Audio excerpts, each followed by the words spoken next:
창세기 19장 1절부터 11절까지 구약성경 23페이지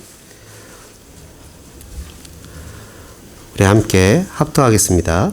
저녁 때에 그 두 천사가 소돔에 이르니 마침 롯이 소돔 성문에 앉았다가 그들을 보고 일어나 영접하고 땅에 엎드려 절하며 이르되 내 주여 돌이켜 종의 집으로 들어와 발을 씻고 주무시고 일찍이 일어나 갈 길을 가소서. 그들이 이르되 아니라 우리가 거리에서 밤을 새우리라. 롯이 간청하매 그제서야 돌이켜 그 집으로 들어오는지라. 롯이 그들을 위하여 식탁을 베풀고 무교병을 구우니 그들이 먹으니라.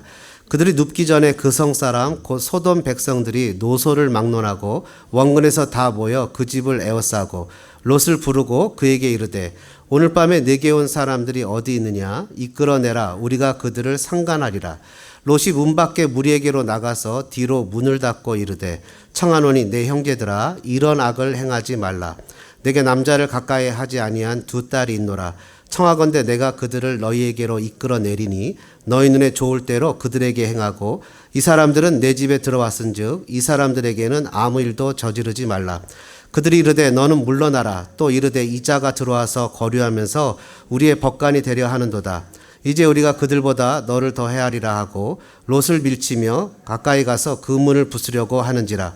그 사람들이 손을 내밀어 롯을 집으로 끌어들이고 문을 닫고 문 밖에 무리를 대소를 막론하고 그 눈을 어둡게 하니 그들이 문을 찾느라고 헤매었더라. 아멘. 여러분 한번 따라해 보실까요? 지금 바로 롯을 구하라. 한번 더 해보자. 지금 바로 롯을 구하라.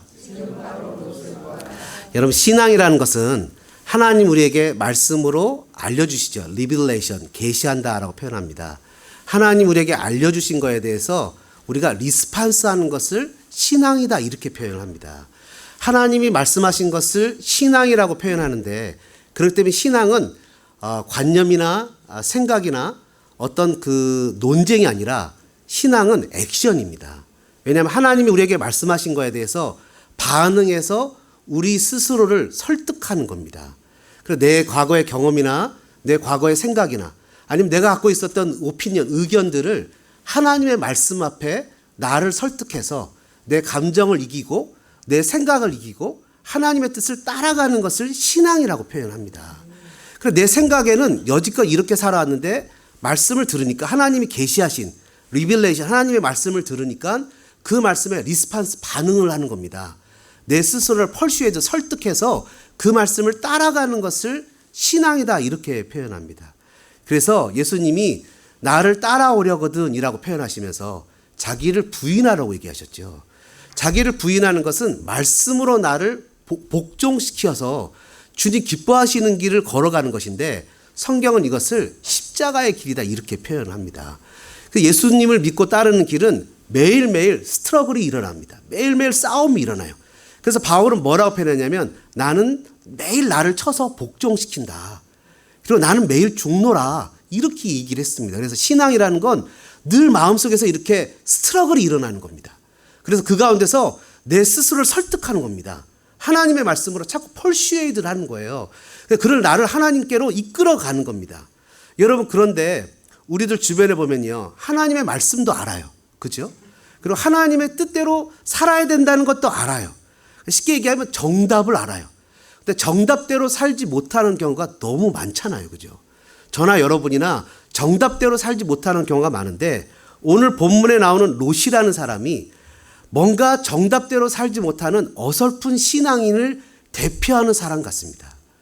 롯이 뭔가 이렇게 어설픈 거예요. 롯은요, 일찍이 부모님을 여의고 아마 아브라함을 삼촌을 부모님처럼 따랐던 것 같아요. 그래서 갈대아 우르에서 하란이라는 곳에 머물렀을 때 그 할아버지 데라가 살았음에도 불구하고 아브라함을 따라서 가나안 땅으로 들어가게 되죠. 그리고 옆에서 아브라함 옆에서 신앙의 뭔지를 다 봅니다. 그래갖고 아브라함이 애굽을 흉년 때문에 애굽에 내려갔다가 자기 와이프를 누이라고 속였다가 하나님이 그 엄청난 바로 왕을 제압하고 많은 금은보화를 가지고 나오도록 하는 것을 옆에서 다 봤습니다. 하나님이 얼마나 뛰어나신 분이라는 것을 롯은 다 봤지요. 근데 막상 나와서 재물이 너무 많다 보니까 아브라함과 롯이 다투기도 하고 또 그의 종들이 다투기도 해서 눈에 보이는 에덴 동산과 같은 좋은 땅, 여기라고 여겨지는 소돔으로 향해서 가버립니다. 하나님 앞에서 아브라함이란 사람이 갖는 신앙을 옆에서 다 봤잖아요. 우리는 가끔 그럴 수 있잖아요. 신앙생활을 한다고 생각하면서 늘 언제나 신앙생활이 저 사람의 것이에요. 늘 신앙생활 언제나 간증하는 저 권사님, 저 목사님, 저분의 것이에요. 내 것은 아니라고 생각해왔던 거예요. 롯이 그랬던 것 같아요. 하나님이 아브라함의 하나님이었지 내 하나님으로 깊게 만나서 뭔가 하나님과 깊은 그 인티미디에이트, 어떤 그 깊은 관계, 그러니까 노인과 하나님을 알아가는 거에 대해서는 뭔가 제한됐었던 것 같아요. 그래서 야고보 장로가 이렇게 얘기를 하잖아요. 너희는 듣기만 하여 자기를 속이는 자가 되지 말고 말씀을 행해라. 그러니까 말씀을 행할 수 있는 사람이 돼야 되는데 자꾸 들어서 귀만 커지게 된다는 거죠. 그러니까 롯이 이런 사람이었던 것 같아요. 뭔가 해요. 마치 아브라함이 했던 것처럼 다 흉내를 내요. 그러면서 그는 마지못해서 마지막에 아브라함이 그를 위해서 기도하고 중보했기 때문에 소돔과 고모라에서도 천사가 억지로 손을 잡고 끌어내서 겨우 구원을 받아요. 이런 모습들이 불 가운데 구원을 받는 뭔가 되게 어설픈 사람, 이런 안타까운 사람의 모습이 아브라함이 아닌가 생각을 합니다. 여러분, 저와 여러분이 이런 생각을 할 수 있어요. 이런 롯의 얘기를 하면 에휴, 롯은 참 안타까운 사람일세. 우리는 꼭 내가 아브라함이 된 것 같지만 여러분, 저와 여러분이 솔직히 가슴에 손을 얹고 생각을 해보시면 우리는 아브라함에 가까운 사람입니까? 롯에 가까운 사람입니까? 왜 그렇게 사셨어요? How many times I told you? 제발 그렇게 살지 말라고 몇 번이나 얘기를 했습니까? 근데 우리는 아브라함보다는 롯 쪽에 더 가까운 사람이라는 거예요. 뭔가 어설퍼요. 그래서 오늘 우리의 제목은 지금 바로 롯을 구하랍니다. 롯은 나이기도 하고 우리의 이웃이기도 해요. 여러분, 그래서 첫 번째로 한번 따라해 볼까요? 롯은 어설픕니다. 오늘 첫 번째는요, 롯은 어설프기 때문에 지금 바로 롯을 구하라는 거예요. 여러분, 롯은 나이기도 하고 이웃이기도 합니다. 모든 어설픈 사람의 대명사가 롯입니다. 우리 뒤에서 프로젝트를 넘겨주시던 집사님이 대한항공 마일리지 끝나기 전에 쓰신다고 한국을 가셨어요. 그래갖고 데니얼민 집사님이 지금 대신 저 자리에 앉아서 넘기는데, 여러분 잘 아시는 대로 저분은 영어권입니다. 한글을 모르니 어떻게 제대로 넘길 수 있겠어요. 그러니까 뭔가 어설퍼요, 넘기는 게. 그래, 제대로 안 넘어가잖아요. 제가 보면서. 그리고 어떤 분들은 이게 프로젝트가 제대로 안 나가면 스트레스를 받을 수 있습니다, 찬양할 때. 근데 저는 알아요, 저분이 얼마나 애를 쓰고 있는지. 근데 그게 한글에 잠기지 못하니까 어설프기 때문에 다 이해가 됩니다. 롯이 어설퍼요. 여러분, 19장 1절부터 3절까지 오늘의 본문에 보니까 이렇게 기록합니다. 저녁 때에 그 두 천사가 소돔에 이르니 마침 롯이 소돔 성문에 앉아 있다가 그들을 보고 일어나 영접하고 땅에 엎드려 절하며 이르되, 내 주여, 돌이켜 종의 집으로 들어와 발을 씻고 주무시고 일찍이 일어나 갈 길을 가소서. 그들이 이르되, 아니라 우리가 거리에서 밤을 새우리라. 롯이 간청하며 그제서야 돌이켜 그 집으로 들어오는지라. 롯이 그들을 위하여 식탁을 베풀고 무교병을 구우니 그들이 먹으니라. 여러분, 19장 1절부터 3절까지의 내용을 보면 누가 떠오르십니까? 아브라함이 떠오르죠. 아브라함이 어떻게 했어요? 아브라함이 그 앞에 18장에 보면 마물의 상수리 나무에 앉아 있을 때, 날이 뜨거울 때 앞에 세 사람의 하나님 한 분과 천사 두 명이 나타나는 것을 보고 영접하는 장면과 똑같습니다. 이 롯이 뭔가 아브라함을 보긴 봤어요. 그죠? 뭔가 신앙은 이렇게 하는 거다라는 것을 알긴 알아요. 근데 아브라함을 흉내를 해서 환대를 합니다. 그 사람들을 웰컴을 해요. 잘 받아들여요. 근데 아브라함은 어떻게 했습니까? 그들에게 뛰어가서 엎드려 절을 하죠. 똑같아요. 거기까지는 다 똑같아요. 근데 그 다음엔 어떻게 합니까? 그 사람들한테 강권하여 청해서 집에까지 온 것은 똑같은데, 그 사람들이 들어왔을 때 아브라함은 막 뛰어다니고 급하게 하면서 송아지를 잡습니다. 여러분 아시는 대로 송아지는 누구에게 대접하는 거라고요? 왕에게 대접하는 거예요. 그리고 나서는 엉킨 젖과 그냥 고운 새쌀을 그냥 떡을 조금만 드시고 가세요 했지만 그것을 8리터나 잔치 음식을 만듭니다. 엄청나게 잔치를 준비해서 그분에게 대접을 하고 자기는 엎드려서 수종을 듭니다. 근데 오늘 롯은 그것을 보긴 봤어요. 근데 무엇을 준비하죠? 밀가루, 거기에 이스터도 넣지 않은 무교병을 굽습니다. 출애굽하기 전에 급하게 구웠던 무교병을 구워요. 그러니까 하나님의 말씀을 알고 누군가 환대해야 된다는, 영접해 웰컴해야 된다는 걸 알지만 그렇긴 하지만 다 주지는 않는 거예요. 그러니까 거기까지밖에 못하는 거예요. 하나님을 섬기는 것은 알고 내가 섬기고는 싶지만 내가 최선을 다해서 섬기지는 못하는 거예요. 그 안으로 들어가지는 못하는 거예요. 뭔가 내가 하나님 앞에서 섬겨야 되는 것도 알고 예배해야 되는 것도 알고 찬양해야 되는 것도 알지만 그것을 그냥 거기까지 카피, 이미테이션 하지만 그 안으로 깊이 들어가서 그 안에 있는 하나님을 만나지는 못하는 거예요. 우리가 살다가 보면 이런 경우가 너무나 많이 있어요. 목사도, 전도사님도, 또 장로님도, 집사님도 하나님을 섬겨야 된다는 것을 알지만 그 섬김의 깊이와 길이와 또 모든 넓이와 이런 것들이 어느 정도 들어가서는 그 이상 들어가지 못하는 거예요. 뭔가 어설퍼요. 뭔가 삶에서 이루어지는 것이 정말 클리어하게 나타나지 못해요. 아브라함은 하나님과 깊은 대화를 나누죠. 내가 하려는 것을 아브라함에게 숨기겠느냐? 내가 하려는 것을 아브라함에게 숨기겠느냐라고 얘기하지만 롯은 천사조차 알아보지 못하고 그냥 자기의 주어진 삶의 모습 속에 취해 있는 거죠. 여러분, 얼마든지 우리는 신앙에 있어서 지식적으로는 많이 알 수 있습니다. 그러나 우리가 하나님의 깊은 은혜 속으로 들어갈 수 있는 깊은 충만한 역사가 나타나야 된다고요. 아모스 3장 7절에 주 여호와께서는 자기의 비밀을 그종 선지자들에게 보이지 아니하시고는 결코 행하심이 없느니라. 구약 전체에 걸쳐서 하나님은 선지자와 그의 백성들에게 자신의 관점을 정확하게 얘기해 주십니다. 나는 너희의 잘못에 대해서 회개를 얘기한다. 회개해야 된다. 회개하지 않으면 바벨론이 와서 너희를 침공해서 너희를 포로로 잡아갈 거야. 너희가 회개를 하지 않으면 70년간 너희는 거기서 포로 생활할 거야. 라고 하나님은 자신의 플랜을 정확하게 알려주신다고요. 정확하게 얘기해 주십니다. 그것에 대해서 정확한 역사적인 상황을 해석할 수 있도록 도와주신다고요. 신약도 똑같죠. 하나님 우리에게 알려주신다고요. 여러분, 많은 사람들이요, 이 시대에 예언을 듣는 경우도 있어요. 그죠? 그러면서 목사님 어디를 가지 마세요. 어디에 가면 고난을 당하고 어려움을 당합니다. 여러분, 사도행전 20장에 가면요, 사도 바울이 자꾸 예루살렘을 가려고 합니다. 주변에 있는 사람들이 다 뜯어 말리는 거예요. 가지 말라는 거예요. 가면 무슨 일이 생긴다고요? 네가 이렇게 띠에 뜯길 거고 띠에 묶일 거고 네가 어려움을 당하고 고통을 당할 거예요. 그러면 1차적으로 그냥 그 내용을 아는 사람들은 어떻게 해야 될까요? 가지 말아야 되죠. 근데 바울은 뭐라 그랬어요? 그럴지라도 가는 것이 하나님의 뜻이라는 거예요. 바울이 뭐라고 고백했습니까? 나의 달려갈 길과 주 예수께 받은 사명, 곧 하나님의 은혜의 복음을 증거하는 일에 있어서 일을 마치려 하면 나의 생명과 목숨을 조금 더 아깝게 여기지 않는다는 거예요. 여러분, 신앙을 아는 사람은요, 고난이 온다고 피하지 않아요. 신앙의 깊이를 아는 사람은 내 몸이 연약하고 힘들고 내 감정이 상하다고 그 길을 가지 않아요. 멈추지 않아요. 그 길을 걸어갑니다. 그 안으로 들어간다고요. 힘들고 어렵다고 도망가거나 두려워하지 않아요. 그 깊이를 들어간다고요. 엄밀하게 말하면 하나님의 뜻을 모르는 것이 아니라 그 뜻을 피하고 싶지만 그 뜻을 피하지 않는다고요. 정답을 알고 따라간다고요. 여러분, 롯이라는 사람은 너무너무 허설퍼요. 심지어 사위될 사람들조차도 그가 이성이 망하니까 떠나자고 했을 때 뭐라고 여겼다고요? 농담으로 여겼다는 거예요. 사회적 크리스찬으로서의 권위도 없어요. 사람들, 가족들한테 인정도 받지 못해. 여러분, 얼마나 그 재산이 많았습니까? 그 재산을 가지고 소돔으로 다 이사를 왔는데 갑자기 밤에 떠나려고 하니까 누가 말려요? 와이프가 말려요. 지체하지 못해요. 신앙으로서 내 남편은 믿음 하나는 최고야. 내 성도는, 우리 목사님은 믿음 하나는 최고야. 라는 어떤 사람들한테 인정받는 것조차도 없었어요. 그냥 모양만 크리스찬이었다고요. 여러분, 저는 여러분들이 어설픈 것에서 벗어나 사람들이 여러분을 볼 때, 야, 이 사람은 진짜네?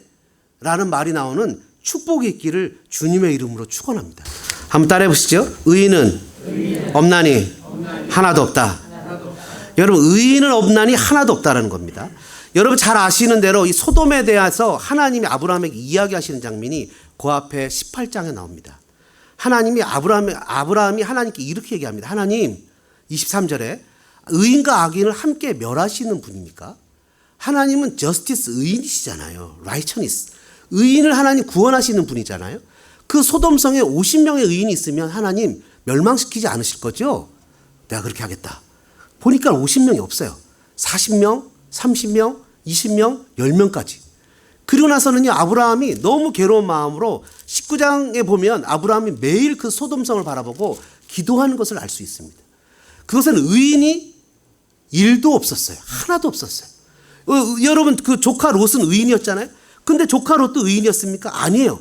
조카 롯은 의인이 아니었어요. 19장에 보니까 이렇게 얘기를 합니다. 29절에 아브라함을 생각하사 롯을 그 엇부시는 중에서 내보내셨더라.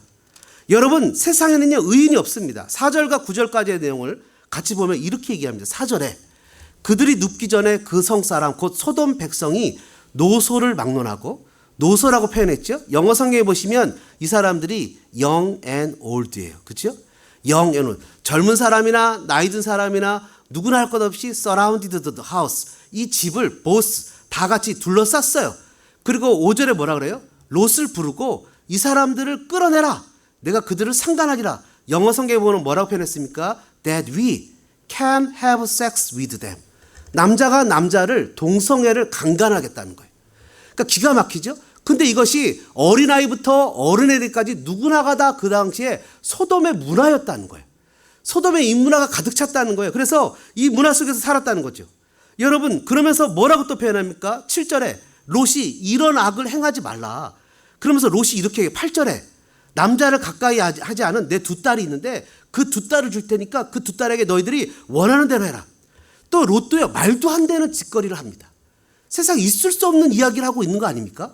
그러니까 그 당시에 문화나 관습이라고 치더라도 롯이 그 당시에 사람들한테 함몰돼 버린 거죠. 그 당시 문화에 함몰된 거예요. 그러니까 9절에 뭐라고 표현합니까? 9절에 그 사람들이 이제 너를 겁탈해야 되겠다는 거예요. 너를 겁탈해야 됐다는 거예요. 여러분 18장 20절에 하나님께서 아브라함에게 말씀하시기를 소돔과 고모라에 대한 부르짖음이 크고 그 죄악이 심히 무겁다는 거예요. 그러니까 소돔과 고모라는 우리가 생각하는 상상 이상의 엄청난 죄악에 빠져 있었다는 거죠. 여러분 아시는 대로 창세기의 1차 독자는 누구예요? 창세기 저자가 누구죠? 창세기 저자는 모세예요. 그죠? 모세가 지었습니다. 감리교는요 창세기 저자가 모세라고 얘기를 안 해요. 누구라고 얘기하느냐면 바벨론 포로 중에 잡혔던 선지자들이 창세기 저자라고 얘기를 해요. 근데 우리는 창세기 저자를 누구라고 믿습니까? 모세라고 믿어요. 유대인들도 창세기 저자는 모세라고 믿어요. 여러분 모세가 이 글을 썼을 때 맨 처음에 이 창세기 내용을 들었던 사람이 누굽니까? 가나안 땅에 들어갔던 세컨 제너레이션이요. 그죠? 세컨 제너레이션이 소돔과 고모라에 대한 죄악을 들었어요. 근데 여러분 이들에게 레위기 18장에 가나안 땅에 들어가면 너희들이 이들이 행하는 짓을 본받지 말아야 되는데 하면서 그들이 행했던 짓을 열거하는 장면이 나옵니다. 기가 막혀요. 그들이 어떤 일을 행했는지 아십니까? 레위기 18장에 보시면 가나안의 풍속을 따라야 되지 말 것은 자기 살부치의 하체, 어머니의 하체, 아버지의 아내나 아버지의 딸의 하체, 또는 손녀나 외손녀의 하체, 고모나 이모의 하체, 그런 것들을 범하지 말라는 거예요. 가나안 사람들은 그것을 그냥 평범하게 문화로 여겼다는 거예요. 도덕도 없고 관념도 없고 존중도 없고 사람도 없고 오직 심과 폭력에 의해서 무엇이 힘 있는 자가 지배하는 그런 세계였다는 거예요. 심지어는 자녀를 불에 태워 몰래에게 바치고 남자가 여자가 심지어 동물까지도. 그래서 심지어 그들의 땅도 그냥 구역질이 나서 그들을 내치고 땅이 더러워졌다는 거예요. 하나님 어떤 사람은 저한테 이렇게 물어봅니다. 목사님, 가나안 땅에 엄연히 살고 있는 가나안 족속들이 있는데 이스라엘 사람들이 왜 거기에 쳐들어가서 그들을 물리칩니까? 이거는 인권유린이 아닙니까? 여러분 방금 말씀하셨던 것처럼 믿지 않는 사람들조차도 이런 행위를 저지르지 않는다는 거죠. 온갖 죄악과 더러운 것이 가득 차 있는 것은 하나님의 심판이 있을 수밖에 없는 것이죠. 하나님께서 소돔과 고모라의 죄악을 불로 심판하셨죠. 하나님께서 가나안 땅에 있는 그 엄청난 죄악들을 이스라엘 백성들이 여호수아서에 보면 뭘로 심판하시냐면 여호수아의 칼로 심판하시는 거예요. 그들을 심판하시죠. 그렇다면 오늘날 이 시대에 이 땅의 죄악을 뭘로 심판하시죠? 소돔과 고모라를 불로, 또 여호수아와 그의 백성들을 통해서 가나안 땅을 칼로 심판하셨다면 오늘날 이 시대를 살아가는 저와 여러분을 통해서 이 세상을 하나님의 복음으로 심판하신다는 거예요.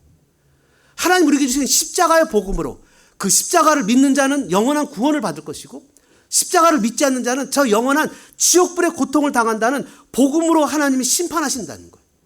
그래서 여러분 우리가 하나님 앞에서 복음을 전하는 거죠. 세상 사람들한테 이 엄청난 세상 사람들한테 복음을 전하는 거죠. 하나님은 믿는 자들만의 하나님이 아니라 온 세계의 하나님이시죠. 여러분 로마서 3장 9절 이하에 뭐라고 기록합니까? 그러면 어떠하뇨? 우리는 나으냐? 결코 아니라 유대인이나 헬라인이나 다 죄 아래 있다고 우리가 이미 선언하였느니라. 기록된 바 의인은 없나니 하나도 없으며 깨닫는 자도 없고 하나님을 찾는 자도 없고 다 치우쳐 함께 무익하게 되고 선을 행하는 자도 없나니 하나도 없도다. 일도 없다는 거예요. 한 명도 없다는 거예요. 심지어 롯도 아브라함이 중보기도 하고 은혜를 베풀지 않았다, 하나님 은혜를 베풀지 않았다면 구원을 받을 만한 자격이나 조건이 없다는 거예요.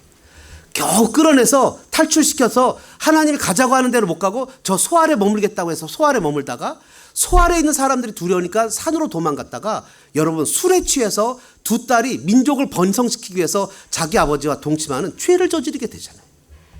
의인은 없나니 하나도 없다는 겁니다. 세상은 분명 소돔과 고모라처럼 불심판을 받게 될 것입니다. 성경은 분명하게 우리의 의인은 누더기와 같다고 말합니다. 어떤 사람들 이렇게 얘기하죠. 이렇게 가야 됩니다. 저렇게 가야 됩니다. 내 경험에 의하면 이것은 이렇게 가야 됩니다. 라고 자신의 의를 얘기하면서 자신이 살았던 경험과 자신의 모양을 얘기하지만 예수님은 그런 모습을 통해서 누가 너에게 모세의 자리에 앉도록 허락했냐라고 물으신다는 거예요. 우리의 의는 누더기와도 같습니다. 세상에 소돔과 고모라처럼 불심판을 받게 될 것인데요. 요한계시록에 보니까 거짓 선지자도 우상 숭배하는 자도 미혹하는 자도 예수님을 믿지 않고 죽은 자들도 또한 예수님을 믿지 않는 모든 자들이 불못에 던져지게 될 것입니다. 하나님께서 아브라함을 택하셨어요. 아브라함을 택하신 것은요, 아브라함만 복을 누리도록 택한 것이 아니라는 거죠. 여러분, 이스라엘 사람들의 잘못과 실수가 뭔지 아시죠? 이스라엘 사람들의 잘못과 실수는요, 자기들이 chosen people, 선택받은 백성이기 때문에 우리는 그냥 그것 자체로 구원을 받았다고 생각을 하는 거예요. 맞습니까?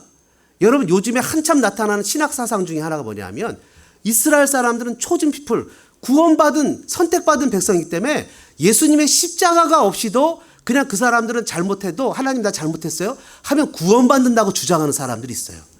맞는 얘기입니까? 말도 안 되는 얘기죠. 누구나가 다, 모든 사람들이 다 죄인이에요. 로마서에 뭐라 했어요? 유대인이나 헬라인이나 다 죄인이에요. 도덕론자도 다 죄인이에요. 한 사람도 죄가 없는 사람은 그 누구도 없어요. 모두가 다 죄인이에요. 하나님이 아브라함을 부르시고 이스라엘 백성들을 부르신 것은 그 복을 나만 누리라고 부르신 것이 아니라 나를 통해서 많은 사람들에게 구원을 전파하도록 부르신 것이라는 거예요. 한번 따라해 볼까요? 하나님이 나를 선택한 것은 나를 통해서 다른 일을 부르기 위해서. 여러분, 아멘이십니까? 나를 통해서 많은 사람들이 구원받도록 나를 부르신 것이라는 거예요.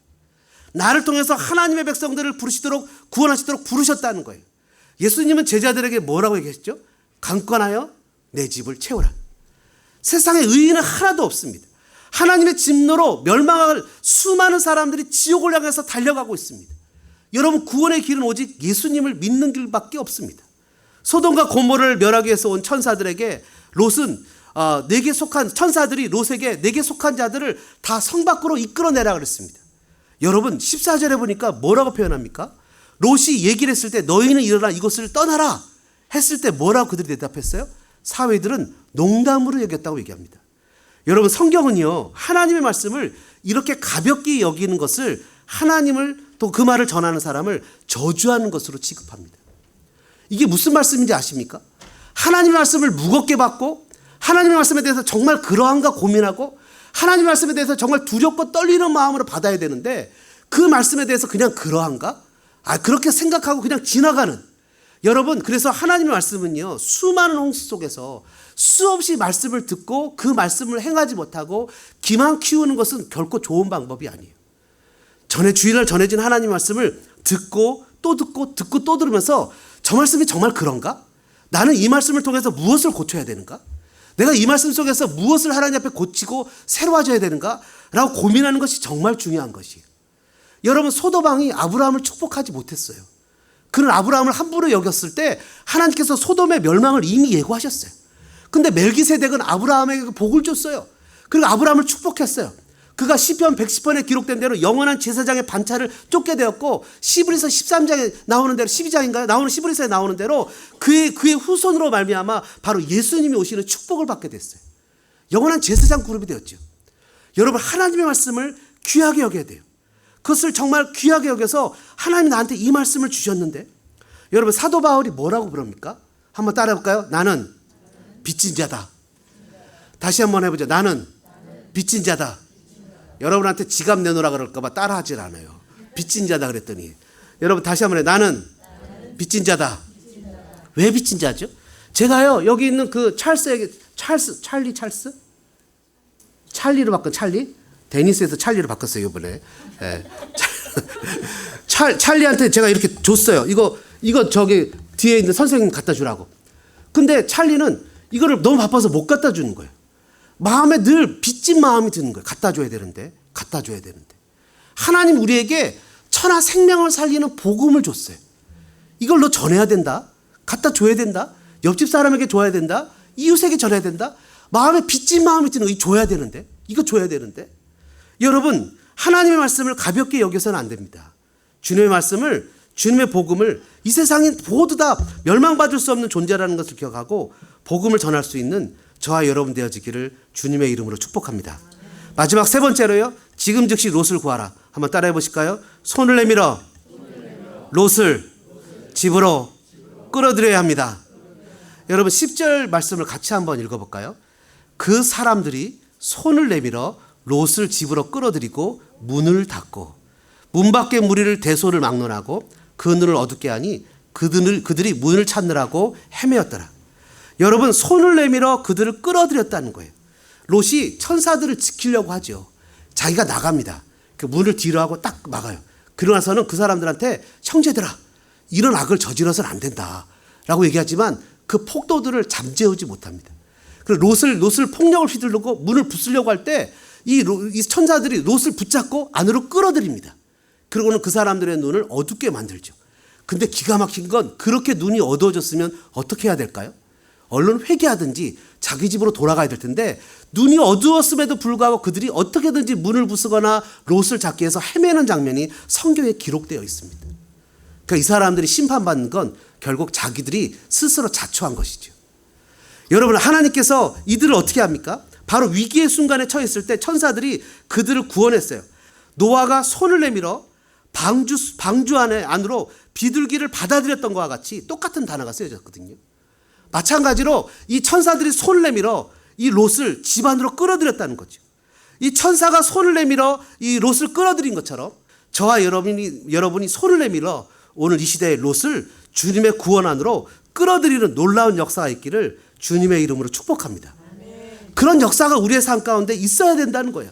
세상의 난폭한 사람들한테 이리 당하고 저리 당하고 정말 그런 어려운 현실 속에서 하나님의 천사들이 롯을 끌어들인 것처럼 우리도 주님을 모르고 세상 속에서 이리저리 당하는 사람들을 주님께로 구원으로 초청하는 역사가 나타나야 됩니다.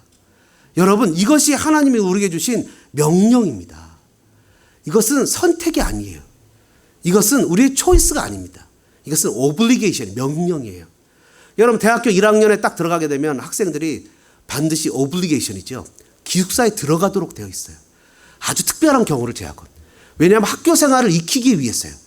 여러분 하나님 우리에게 전도하라고 주신 것은 우리의 선택사항이 아니라 그것은 명령입니다. 하나님 제가 전도해야 될까요? 하나님 제가 선교해야 될까요?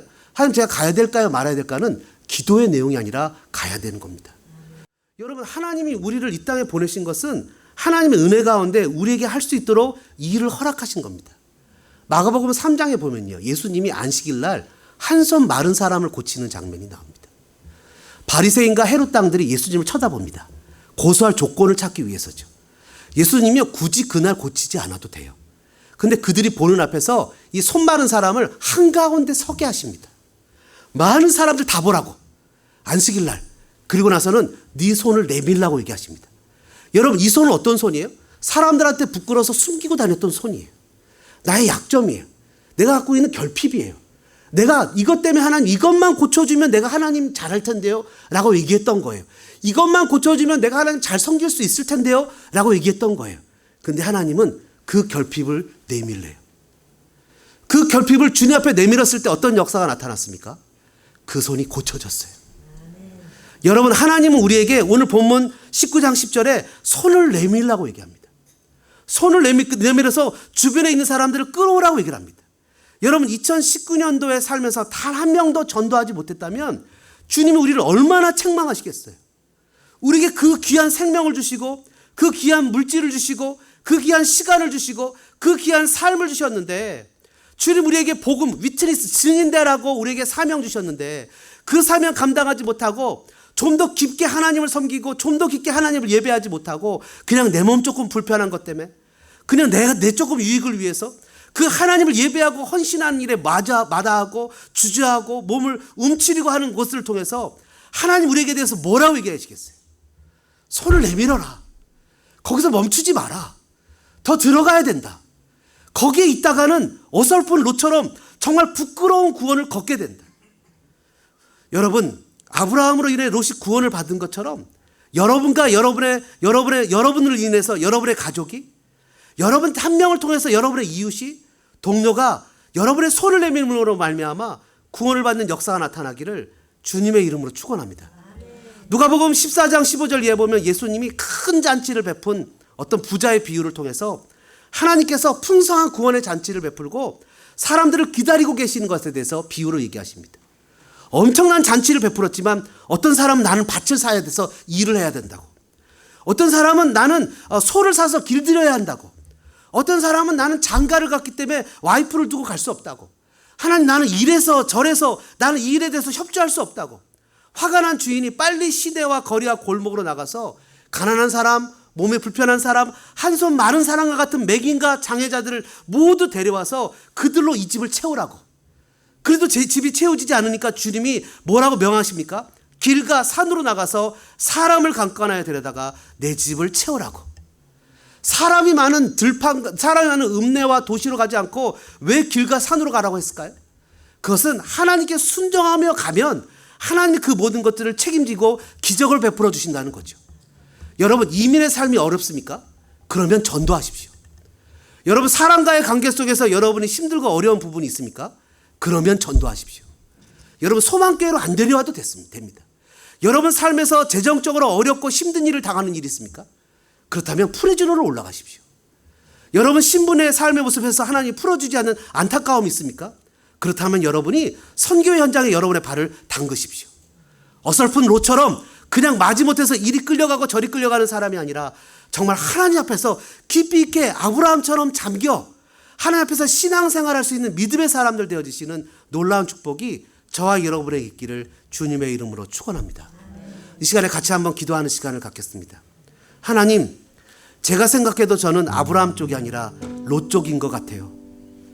하나님, 아무리 생각해도 나는 하나님의 은혜를 알고 주님의 사랑을 알지만 그것에 완전히 잠겨 그 깊이와 넓이 가운데 들어가지 못한 채 여전히 그냥 과거와 롯처럼 이도 아니고 저도 아닌 생활에 얽매인 것 같아요. 하나님, 결단해서 주님의 은혜 가운데 들어가는 사람 되기를 원합니다.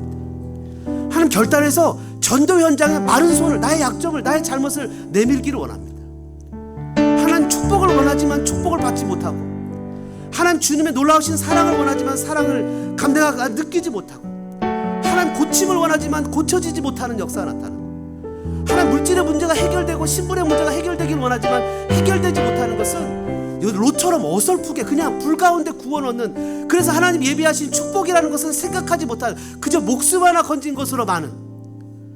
근데 예수님은 내가 온 것은 양으로 생명을 얻게 하는 것뿐만 아니라 풍성을 얻게 한다고 약속하셨는데, 주님 우리에게 명령하시기를 땅 끝까지 일어나 내 증인이 되라고 하셨는데, 주님 내가 손을 내밀지 못하고 나 하나 가누지 못해서 헤매고 있는 이 안타까운 현실 속에서 주님, 롯처럼 살았던 거 회개합니다. 이제 아브라함처럼 손을 내밀겠습니다. 더 깊이 들어가겠습니다. 롯처럼 어설프게 환대하는 것이 아니라 정말 깊이 있게 다해서 성실하게 섬기며 대충 사는 인생이 아니라 정말 하나님 인정하는, 사람들이 인정하는 삶을 살겠습니다. 이 시간에 말씀 생각하시면서 우리 2, 3분 정도 같이 한번 소리내서 기도하겠습니다. 사랑의 아버지 하나님, 무한한 사랑에 감사합니다. 저희들 이 땅을 살면서 정말 어설프게 삶을 살았던 것을 주님 앞에 고백합니다. 하나님, 사람을 환대해야 된다는 것은 압니다.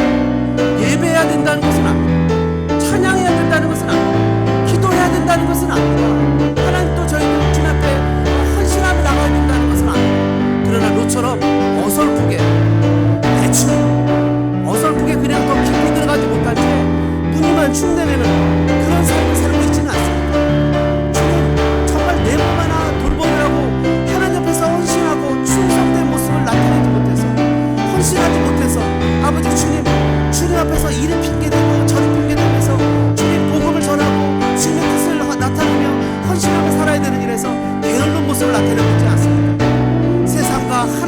위해서 하나님 그냥 중간으로 절반으로 서서 하나님을 예배하는 자리에 서야 될 사람이 그냥 하나님을 예배할 자리에서 선교의 자리에 서지 못하고 세상 속에 나가 세상 음악 속에 세상 방식 속에 세상 것에 취해서 그것이 정말 멋진 것이냐 어리석게 살아가는 정말 불 가운데로 가고 있는 사람들과 같이 있으면서 시시덕거리고 있는 것은 아닙니까?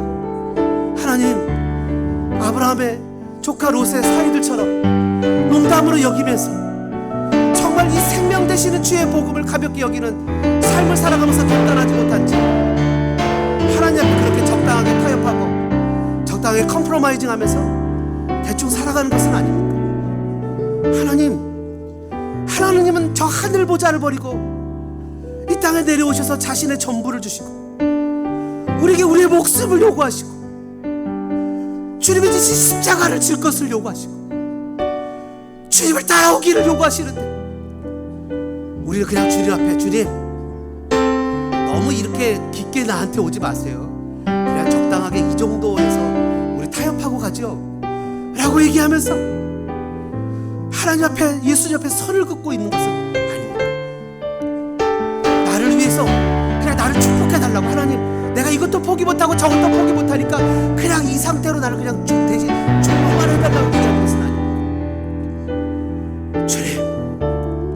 주님 앞에서 내 자신을 되돌아보며 그 전까지는 어떻게 살았는지 모르겠지만 이제는 주님처럼 주님의 마음으로 주님과 같이 살아가는 우리들 되게 도와주시고 은혜를 베풀어 주옵소서. 우리 한 번 더 기도하겠습니다. 이 시간에 기도할 때 이 시간에 여러분의 모습 가운데 떠오르는 사람이 있습니까? 혹시 아직도 복음을 모르는 사람이 있습니까? 한국에 있는 사람이든 미국에 있는 사람이든 타주에 있는 사람이든 그런 사람이 떠오르는 사람이 있습니까? 아브라함이 롯을 위해서 기도했던 것처럼 하나님 아브라함이 마지막 19장 끝에 가면요 여러분 롯이 있는 소돔과 고모라가 하나님을 만났던 그 자리에 아브라함이 서 있는 것을 보게 되는데 아침마다 아브라함이 나가서 기도했던 거죠. 여러분 그 사람을 위해서 한번 기도하는 시간을 갖지 않겠습니까? 복음을 모르고 주님을 모르는 사람을 위해서 우리 사부적으로 하나님 그 사람을 구원해달라고 의인은 없다고 의인은 일도 없다고 그 사람을 불쌍히 여겨달라고 하나님 은혜가 필요하다고 예수의 보혈이 필요하다고 이 시간에 같이 한번 기도하겠습니다. 사랑의 아버지 하나님 은혜와 사랑에 감사합니다. 아버지 하나님 주님을 알지만 주님을 믿지 못하는 사람이 있어요. 주님의 말씀을 깊이 알고 주님을 따른다고 얘기하지만 자기의 방식을 살아가면서 주님을 인정하지 못하는 사람이 있어요. 주님을 붙잡고 주님을 따라야 되는 사람이 듣기는 하지만 아버지 앞에 행동을 하지 않고 하나님 앞에서 믿음 없이 살아가는 사람이 있어요. 감정적으로 말로 끊임없이 주님에 대해서 이야기는 하지만 주님을 따르는 삶을 살지 못해요. 신앙의 능력이 나타나지 않고 기적이 나타나지 않고 복음의 능력이 나타나지 않는 수많은 사람들이 있어요. 아버지 그들을 불쌍히 여기시옵소서. 그들에게 은혜를 베풀어 주시옵소서. 롯을 구원하셨듯이 그들을 구원해 주시옵소서. 하나님의 가족을 우리 사랑하는 사람들을 예수님을 모르면 그들은 지옥을 향해 가고 있는 예수님을 모르면 그들은 아직도 저 불로 뛰어들어가고 있는 아버지 그들을 주님께로 인도할 수 있는 우리들이 되어지는 거라 아버지 도와주시고 은혜로 인도해 주시옵소서. 하나님 주님의 은혜로 인도하시는 역사 나타나게 일어나고 주님 도와주시옵소서.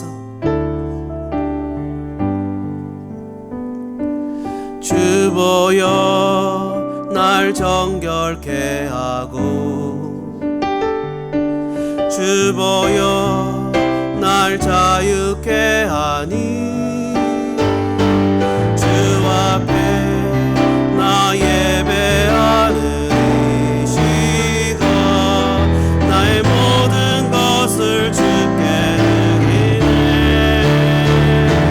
주의 손 날 위해 지키셨고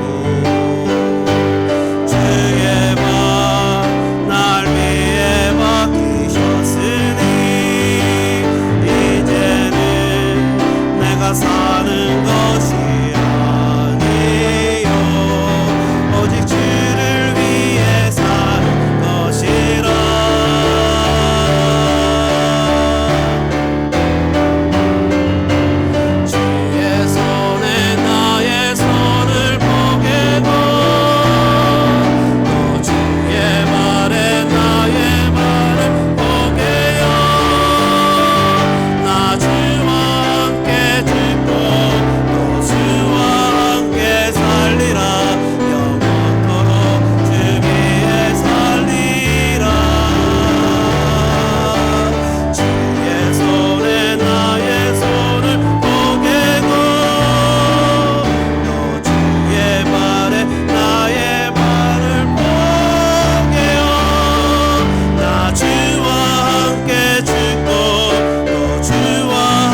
위에 살리라.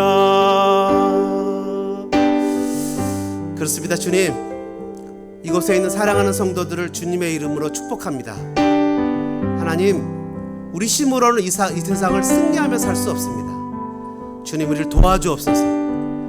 우리를 하나님의 사람들을 이곳에 하나님 모으셨사오니 이들이 살아가는 삶의 모습 하나님의 능력이 나타나도록 도와주옵소서. 하나님, 오늘은 또 한국에서 미국의 교환학생으로 온 3명의 자매가 있습니다. 이 자매님들을 축복합니다.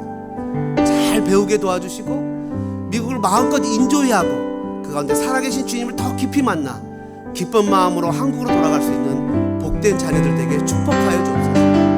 또한 저희들 마음속에 연약함을 주님 불쌍히 여기시고 위로하고 힘 주시옵소서. 이 가운데 마음이 연약한 성도들을 위로하시고 주님 힘과 용기와 격려를 주옵소서. 그래서 하나님 다시 한번 주님 앞에 일어나 주님 앞에 복음으로 살아내는 귀한 자녀들 되게 축복하여 주옵소서.